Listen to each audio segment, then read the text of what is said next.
Morning all. All right, so quick little news of the day video for all you fine people today for your Saturday, December the 3rd.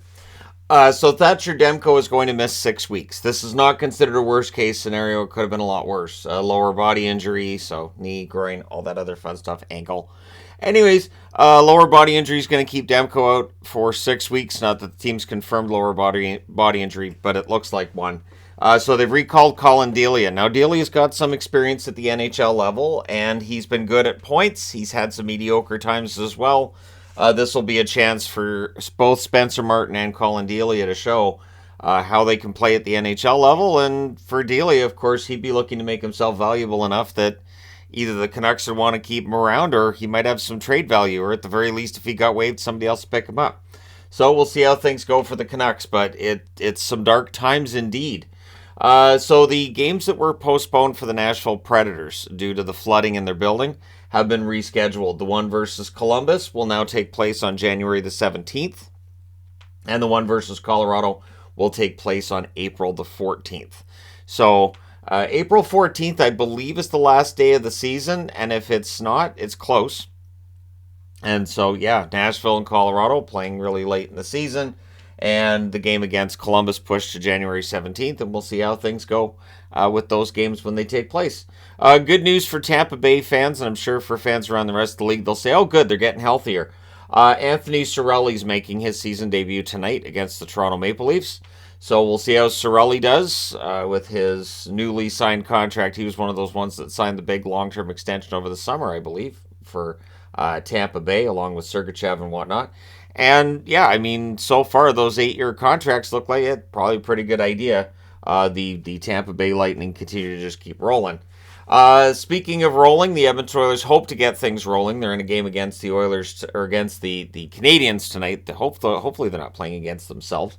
There are teams in the NHL that appear to play against themselves. I wouldn't qualify the Oilers as that, though.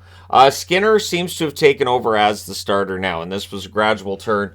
They did give Campbell chances, but it does appear that Stuart Skinner is the starter as he's playing tonight against Montreal. And it's not like it's a back-to-back or anything, so this is where you would play your starting goaltender. They play again on Monday. It'd be kind of surprising if Skinner's not the starter again, even though I think this is really a matter of Jay Woodcroft going with the hot hand in net. So if Campbell puts together a good start or two, he'll likely start getting more appearances as well.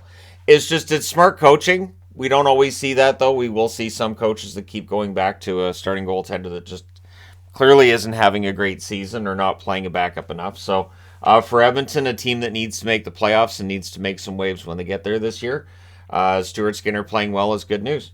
So the Pittsburgh Penguins, who of course are playing in the Winter Classic against the Boston Bruins, they've released a hype video for their throwback Pittsburgh Pirate jerseys. And you know what? I do like that they're doing something different. I think what I like with the Pittsburgh Winter Classic is it's a completely different jersey. It's not just a really, really similar jersey to one that's already been worn. And again, for the Boston Bruins, they've kind of exhausted almost anything they could do. They would look decent at this point, so their Winter Classics I'm kind of meh about. But that's okay. Pittsburgh's are really, really nice, and I think they're going to be a hit. So would not be surprised to, beyond this year, see them used in some capacity. Think along the same lines as St. Louis coming out of their Winter Classic, and then they released a similar version of that jersey as an Adidas third when the Adidas jerseys came in. I could see Pittsburgh doing something like that with these ones because, again, it's a completely unique look, and I do appreciate when teams do something completely different. Especially in this era of everybody just doing the throwbacks to something really familiar for the most part. It is nice to see the Pittsburgh Penguins acknowledging that Pittsburgh Pirates past from the 1920s. And yeah, it does look nice, I will say. Good outfit altogether. The NHL, understanding the need to broaden their appeal to people who may not otherwise consume the product, is partnering with PXP, a company who will help provide sign language during the Winter Classic, the Stadium Series, the Stanley Cup Final. There will be other events where they have sign language as well. You have to think like the award show, press conferences with Gary Bettman, that kind of thing, the State of the NHL address and all that fun stuff. They're going to have sign language to make it easier for the deaf. And I think that's a great inclusion on their part. So I mean, it's always good to look for new markets, new fans, and to make it a more accessible sport.